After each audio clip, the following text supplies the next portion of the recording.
Osterhasen. Hier ist der Kölner Treff. Herzlich willkommen am Freitagabend. Richtig, hier ist das Kölsche Oktoberfest und wir begrüßen in unserem Käferzelt der guten Laune folgende Gäste.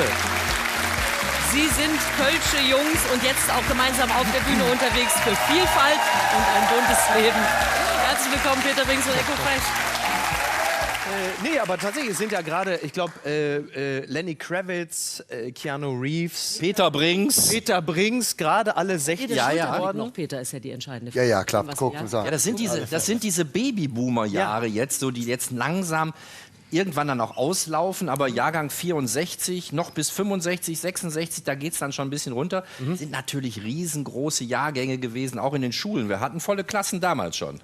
Hatten wir, aber ich glaube, in 6 Jahren wird es richtig teuer, ne? Ja, ja. Also ich stimmt. bin mal gespannt, ob wir unsere Rente kriegen. Ja, wobei, ihr seid ja gute Beispiele dafür, dass die Auszahlung der Rente bis auf Weiteres erstmal nicht fällig wird. Ne? Ihr seid ja wirklich sehr, sehr gut im Geschäft, du speziell. Alles gut. Ich habe gerade überlegt, als ich, lieber Peter Brings und Echo Fresh, euch angeguckt habe und wir über das Tanzen und Tanzschule und so. Könnt ihr tanzen, ihr zwei? Also nicht miteinander, ihr könnt auch unabhängig voneinander antworten, ist mir. Also ich weiß, haben wir schon miteinander getanzt? Bestimmt. Einstellungssache. Warst du in der Tanzschule, Echo? Nein, nein. Nein. Peter auch nicht. Nee, ich komme aus so einem 68er Elternhaus, da war Tanzschule, ging gar nicht. Das war so, nee, das gab's bei uns nicht. Okay, Also, hast also auch, bist auch bei der Holzhüfte geblieben, um Micky nochmal. also Hatte ich nicht. ich überlege mal gerade so, als ich in der Schule war, kann ich mich daran erinnern, es gab ein paar Jungs, die sind in die Tanzschule gegangen. Aber ich habe ja ganz früh Musik gemacht und Ja. so Tanzschule jetzt ohne irgendeinem was zu wollen. Das war so wie, es gab ja so Punker und Popper, ne? Das war irgendwie Popper, irgendwie so. Ja, war so. Die waren immer schick und das war nicht meine Welt. Also, ja. Ihr beide, du hast gesagt, du bist schon ganz früh natürlich auch zur Musik marschiert. Wir müssen das noch mal ein bisschen erklären. Wenn man in Köln ist, weiß man, ihr habt auch schon etwas zusammen gemacht, aber Kölsch, Rock und Hip-Hop. Ihr könnt euch vielleicht auch eine gegenseitige Liebeserklärung direkt machen. Warum funktioniert das so gut mit euch, mit diesen unterschiedlichen Stilen auch? Also erstens kennen wir uns schon lange. So wie Peter auch gerade gesagt hat, hat das bei mir auch ganz früh angefangen. Auch wie bei Herrn Lambi zum Beispiel, ich habe gerade zugehört, 14, 15 Jahre. Also war auch bei mir keine Zeit für Tanzschule eigentlich, weil ich mich schon sehr früh in meinem Leben entschieden habe, was ich mache. Ja, das Erste, was ich je probiert habe, müsst ihr euch mal vorstellen, hat sofort irgendwie geklappt auf eine Weise. Zumindest so weit, dass das eigentlich nicht mehr zurückging. Und in Bezug auf Peter, wir kennen uns schon von der Familie her. Unsere Familien kennen sich, unsere Väter haben zusammen Musik gemacht. Hier lokal, auch teilweise überregional. Der Bruder von Peter war mit meinem Vater in einer Band zum Beispiel. Also der kennt mich eigentlich schon, da war ich ein, weiß nicht, 3-jähriger, 4-jähriger Ein kleiner Wutz. Wutz. Ja. Ja, wir sind 20 Jahre auseinander und wir haben eben auch noch mal gesagt, wenn er 20, also als er 20 war und ich 40, das sind Welten. Da passiert Ja, das total stimmt, da hat viel. man Ne? wenig. Also gerade in der Zeit zwischen 20 und 40 habe ich Kinder gekriegt. Irgendwie das ganze Leben passiert da. Zwischen 40 und 60 Ist nichts mehr, also oder? über Weihnachten, Sommer, ihr wisst, was ich meine. Da passiert halt nicht mehr so. Also nicht mehr so. Hast du schon Angst, Matthias, jetzt, wenn du Nein, es passiert ja noch viel im Leben, aber es ist halt nicht so, wie das in den ersten 20 Jahren. Und ich glaube so, also als wir jünger waren, war ein großer Abstand zwischen uns beiden. Mittlerweile, wenn wir beieinander sind, Echo ist jetzt auch gerade, was heißt gerade, ist schon ein paar Jahre Vater, hat eine Familie. Ist noch was passiert bei ihm? Ja, Alter, ist auch Vater. Wie alt ist er, Elijah? 8. Ja, ist jetzt 8. Also wir haben dieselben Nöten und dieselben Interessen. Also wenn man das mal so sagen darf. Das ist ja. Entschuldigung. Ja, ne, gerne. Es ist ja auch ein uniker Lebensweg, für den wir uns entschieden haben und deswegen verbinden uns auch so viele Sachen. Und ich bin froh, ihn zu haben. Ich liebe den. Ich frage den immer nach Ratschlägen. Ja, es ist so. Danke.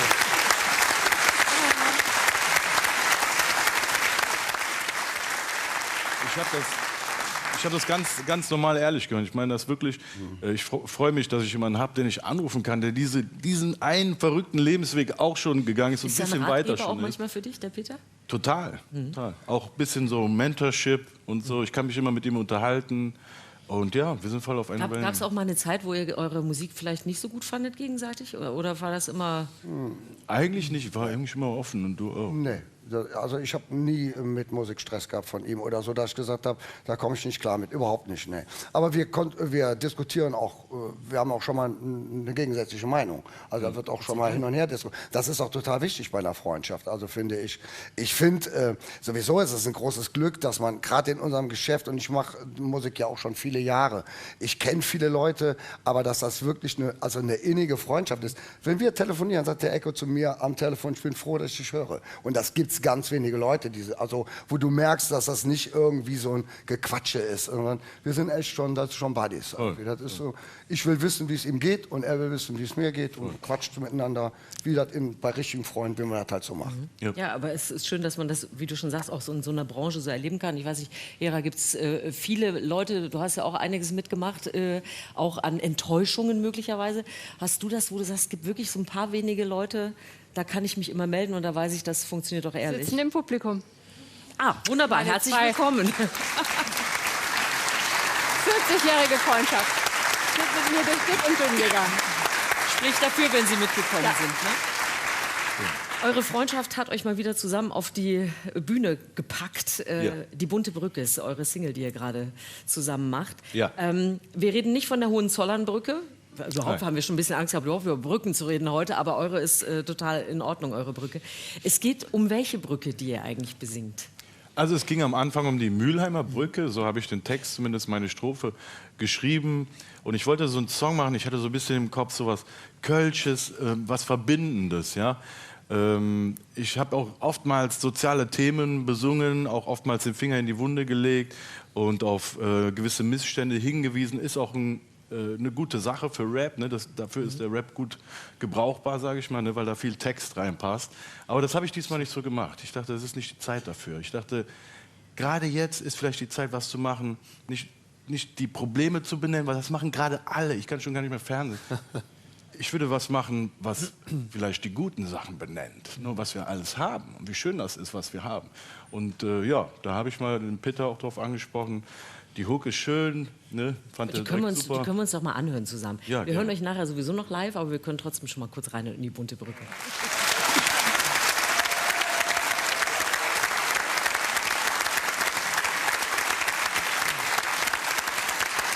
Wir haben gerade schon ein bisschen darüber geschmunzelt, wie schön der Ecko in den Pinsel gesungen hat. Ja. Das war wirklich eine sehr schöne Szene. Aber er hat gesungen. Das ist ja das Besondere. Und das sage ich jetzt nicht, weil du nicht singen kannst, Ecko, sondern weil es war jetzt wirklich eine Herausforderung für euch beide, beziehungsweise für dich, dass du gesagt hast, ich singe jetzt auch mal hier in der Stimmlage von Peter wirklich mit, weil eigentlich kommst du ja vom Sprechgesang, ne? Deswegen Genau. trinkt er auch Tee. Ja, deswegen trinke ich auch Tee. Mein Bild vom Hip-Hop hat sich auch komplett verändert.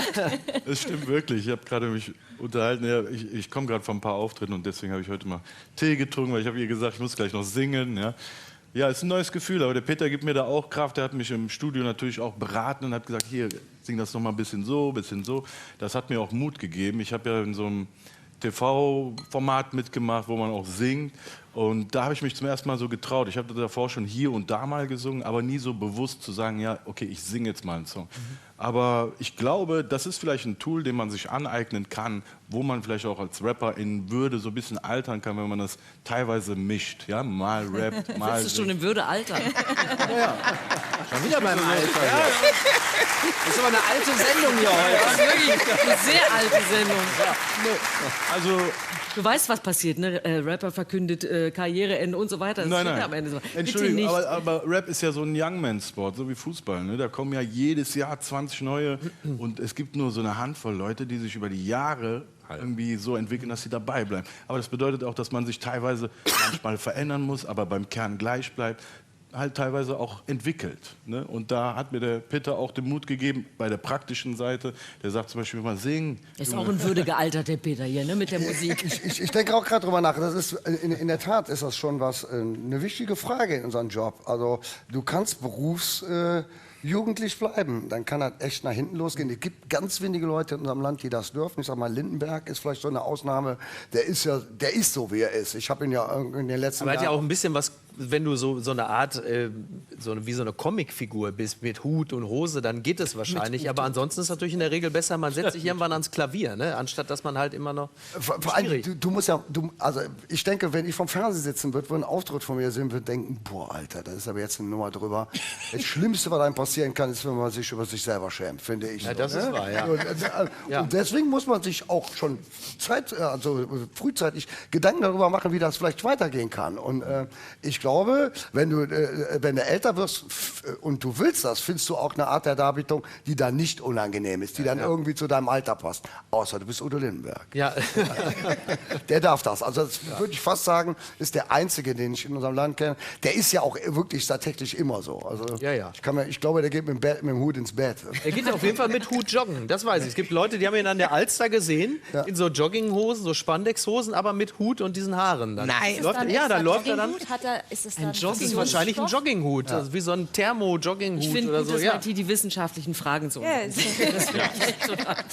Dass da auch ein bisschen Stringenz reinkommt. Was ich schön finde bei eurem Song, es verbindet euch ja auch, dass eure Großväter ja mit der Brücke auch eine Verbindung haben. Jeder quasi aus seiner Richtung. Was steckt dahinter? Ja, das war ja auch so ein Stück weit die Idee. Der Echo hat mir den Song geschickt. Da war die erste Strophe und der Chorus war da. Das ist immer ein glücklicher Zufall, wenn du so einen Song kriegst, der noch nicht ganz fertig ist, weil da kann man sich ja unter Umständen auch noch ein bisschen einbringen. Und dann kam halt die Geschichte und dachte ich so, mein Großvater, der war lange in Frankreich in der Gefangenschaft und als er wiedergekommen ist, hat er bei der Bundesbahn angefangen als Busfahrer. Und es gab auch damals schon Stress mit der Bahn und dann mussten halt Busse eingesetzt werden. Und die Mülheimer Brücke, kann ich mich dran erinnern, als der Bus gefahren bin, bin ich ein paar Mal mit einem dicken Bus über die Brücke. Und als Kind, weiß man ja, wenn man beim Opa vorne sitzen darf, sowas vergisst man nicht. Und da war die Verbindung klar. Die erste Generation Türken, die gekommen sind, war sein Opa und dann war das halt die Geschichte von seinem Opa und irgendwie habe ich gedacht, Minga ist auch irgendwie immer über die Brücke drüber. Das ist doch ein guter Ansatz, den Leuten draußen zu sagen, ey, wir sind gleich, das ist dasselbe. Ist jetzt egal, ob der Opa aus der Türkei kommt oder wie meiner aus Bocklemünd.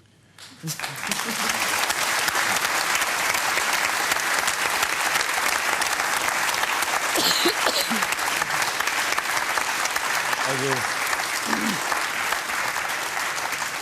dem ist eigentlich nichts hinzuzufügen.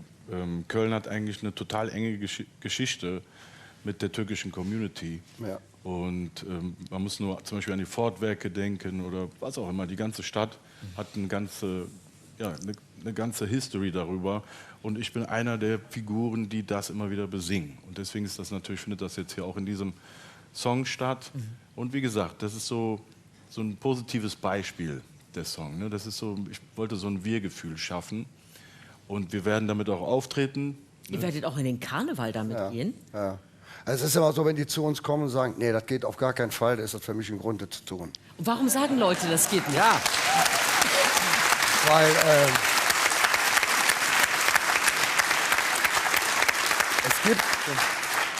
es gibt ja immer so vermeintliche Gesetze. Also man sollte sich immer so kleiden wie zu der Veranstaltung, wo man hingeht. Das habe ich mittlerweile auch gelernt. Das ist auch zum größten Teil richtig. Aber ich hab gemerkt, im Karneval, unter den Kostümen sind normale Menschen. Und wenn du die jetzt nicht gerade um 1:30 nachts im Gürzenich Ansprichst. da kann man verstehen, Antanzt. da wird es ein bisschen schwierig, irgendwas zu vermitteln. Aber wenn man normal in der Sitzung ist, wir haben ganz andere Sachen. Liebe gewinnt einen hochdeutschen Titel mit einem echt schweren Text. Und uns war es wichtig, weil es einfach in die Zeit gepasst hat. Und du kriegst mit, dass die auch mal 5 Minuten an so einem Abend ja einfach bei dir sind. Echo hat die Tage was total klasse auf der Bühne gesagt. Manchmal kommen ja so ein Satz raus, wo du denkst, genau das ist. Der ist rausgegangen und hat gesagt, immer wenn ich irgendwo hinkomme, sehe ich, die Leute reden immer nur noch von ich. Ne? So, und wir haben euch was mitgebracht. Wir haben einen Song für wir geschrieben. Und das haben die sofort verstanden. Ja. Und ich glaube, das ist das, was wir im Moment auch brauchen. Die versuchen uns die ganze Zeit zu erklären, unser System, in dem wir leben, unsere Demokratie wäre am Ende. Ist die nicht am Ende. Das wollen eigentlich nur die Faschisten. Die sagen die ganze ganze Zeit nichts anderes, als wenn das hier nicht mehr funktionieren würde. Deswegen ist so ein Song so wichtig, zu sagen, hört da nicht zu, vertraut auf euch, guckt in eure Familien, guckt bei euren Nachbarn, redet, guckt, wie ihr beieinander kommt. Glaubt nicht dieses Gelabere, weil das wird immer lauter und man hat irgendwie so ein Endzeit-Feeling und das ist überhaupt nicht da. Das ist das Beste, was ihnen passieren könnte, weil ich glaube, diese Politik hat in diesem Land nur eine Chance, wenn wir uns klein fühlen. Wir müssen uns groß fühlen und wir müssen laut sein. Das ist das Allerwichtigste. Amen. Ja. Also, ich habe gerade gemerkt, es wird höchste Zeit für mich, dass ich mal einen solchen Auftritt live erlebe. Ja, siehst du. Sonst verpasse ich den Anschluss. Ja, du bist ja immer nah dran an den Ja, Leuten, ich ne? bin immer noch bei den 20er Jahren. Ne? Ja. Wenn ich mir was wünschen dürfte, Ja. käme ich in Verlegenheit. Ja. Was ich mir denn wünschen sollte, eine gute oder schlechte Zeit. Wenn ich mir was wünschen sollte, Ja. möchte ich etwas glücklich sein. Denn wenn ich allzu glücklich wäre, hätte ich Sehnsucht Nach der nach der Traurigkeit. Ah, sehr gut. 20er Jahre. Ja. Meine Zeit. Ja, Werner kann auch mit euch auf die Bühne. Bist du eigentlich, Eko, ich weiß es gar nicht so genau, bist ja dann mit im Karneval unterwegs. Bist du eigentlich so ein Karnevalist? Pass auf, März, April habe ich meine eigene Tour mit meinen Songs Ja. und so weiter. Und dann ist ja noch Anfang des Jahres ein bisschen Zeit. Und wer aus Köln kommt, wer Du kannst nicht wer anders, weiß, sagst was du. abgeht, ne? Wer würde sich entgehen lassen, mit Brinks einmal unterwegs zu sein und die Session irgendwie zu feiern? Aber Stress, oder? Klar komme ich mit. Ja, aber ich, Wenn ich die sehe, wenn die wirklich von Sitzung zu Sitzung Wahnsinn, ne? ziehen, Ja. ihren Slot da von 20 Minuten Pi mal Daumen haben und dann schon wieder Tschüss Jungs, geht weiter. Das ist Hochleistungssport, was ihr da treibt in der Session. Das ist schon, es ist in jedem Fall sehr körperlich, das ist eine klare Sache, aber wir machen das nicht mehr so. Wir haben das in den ersten Jahren, wo wir da angefangen haben, da hatte ich ja auch gerade kleine Kinder und da muss alles bezahlt werden. Da sind wir manchmal 8-mal am Abend aufgetreten. Und das ist dann nah an der Körperverletzung. Ja, ja. Ja, Muss man ja, echt aber sagen. jetzt warte mal ab, der Eko hat ja noch ein kleines Kind, da müssen wir jetzt mal gucken. Aber wir machen das. ich muss ja nur eine Strophe singen. Das ist ein guter Deal. Ein sehr Das ist ja guter nur Deal. 3 Minuten dabei. Also. Aber Eko, das wollte ich noch mal fragen. Ihr habt ja gerade die unterschiedlichen Lebensphasen auch schon angesprochen, in denen ihr seid. Du hast ja ein neues Album auch raus, das heißt Wie dein Sohn. Ja. Elijah, 8 Jahre alt. Ja, genau. Der dein Leben, kann man das so sagen, auch noch mal ein bisschen neu aufgestellt hat? Ja, genau. Das ist eigentlich das, wovon ich eben sprach. Ich musste mich irgendwie als Rapper so ein bisschen entscheiden. Ich stand an so einem Scheideweg, weil ich meinte eben, ja, man wird älter, aber ja, es ist noch nicht der letzte Run. Es ist so, sage ich mal, der dritte Akt gerade so. Ne? Aber trotzdem fühle ich mich in der Phase meines Lebens, dass ich irgendwie den Content, den ich da verbreite, an mein Leben anpassen muss. Und ich konnte nicht weitermachen. Ich konnte nicht in den Spiegel schauen. Ich will damit keine Kollegen irgendwie verurteilen. Aber irgendetwas zu spielen, was ich eigentlich gar nicht mehr lebe und das dann in die Musik reinzutun, das ist Quatsch, finde ich. Ja? Ich bin irgendwie weitergekommen in meinem Leben und ich finde, das muss dann auch in der Musik irgendwie stattfinden. Also bin ich, was den Content betrifft, inhaltlich, aber auch, und deswegen eben singen, auch was die Form betrifft, ein bisschen eine Entwicklung durchgegangen. Ja? Das ist jetzt das erste Mal, ist schon ganz ordentlich, ne? Aber es macht mir total Spaß, es macht auch Spaß auf der Bühne und ja, das ist jetzt der Anfang des dritten Aktes. Ich habe ja hier den besten Lehrmeister, kann nichts schiefgehen. Ja. Also mit mindestens einer Strophe werden wir Eko erleben im Karneval. Und ihr werdet gemeinsam vor allem mit Bunte Brücke unterwegs sein. Und wir freuen uns vor allem sehr darauf, dass wir euch gleich noch live erleben können. Trink deinen Tee nachher auf, Eko, wir hören mit der Bunten Brücke und freuen uns sehr, dass ihr heute bei uns seid.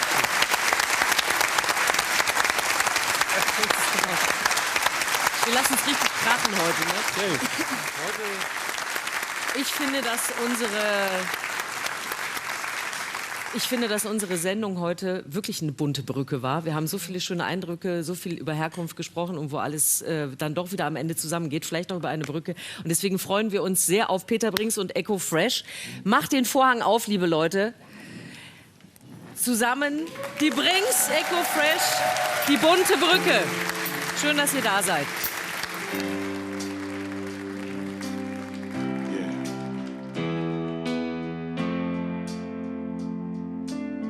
Meine Tor zur Welt war die Mühlheimer Brücke. Das Paradies wird bei Jungs aus dem Viertel. Opa machte bei Ford immer Mittag um 12 aus. 1000 Sprachen wurde fließendes Kölsch. Hier geht es mal drüber, mal drunter. Nein, es muss nicht perfekt sein. Kommen wir mal jedes Viertel zusammen bunter. Egal ob links oder rechts rein. Egal ob links oder rechts rein. Da steht eine bunte Brücke mitten in der Stadt. Dort findet jede Farbe sicher einen Platz. Wir halten sie und sie hält uns ganz fest zusammen. Die bunte Brücke ist das Herz unserer Stadt. Die ganze Welt wurde dir gefällt. Bunt und grell, manchmal Himmel und Hölloper. Vorbei der Bahn immer pünktlich dran. Über die Brücke und wieder zurück. Es geht mal drüber, mal drunter. Nein, es muss nicht perfekt sein. Kommen wir mal jedes Viertel zusammen bunter. Egal ob links oder rechts rein. Egal ob links oder rechts rein. Da steht eine bunte Brücke mitten in der Stadt. Dort findet jede Farbe sicher einen Platz. Wir halten sie und sie hält uns ganz fest zusammen. Die bunte Brücke ist das Herz unserer Stadt. Da steht eine bunte Brücke mitten in der Stadt. Dort findet jede Farbe sicher einen Platz. Wir halten sie und sie hält uns ganz fest zusammen. Die bunte Brücke ist das Herz unserer Stadt. Und der Rhein, der trennt uns nicht. 7 Brücken retten dich. Wir sind einfach losgezogen und suchten das Ende vom Regenbogen. Da steht eine bunte Brücke mitten in der Stadt. Dort findet jede Farbe sicher einen Platz. Wir halten sie und sie hält uns ganz fest zusammen. Die bunte Brücke ist das Herz unserer Stadt. Da steht eine bunte Brücke mitten in der Stadt. Dort findet jede Farbe sicher einen Platz. Wir halten sie und sie hält uns ganz fest zusammen. Die bunte Brücke ist das Herz unserer Stadt. Da steht eine bunte Brücke mitten in der Stadt. Mitten in der Stadt. Dort findet jede Farbe sicher einen Platz. Wir halten sie und sie hält uns ganz fest zusammen. Die bunte Brücke ist das Herz unserer Stadt. Wir halten sie und sie hält uns ganz fest zusammen. Die bunte Brücke ist das Herz unserer Stadt.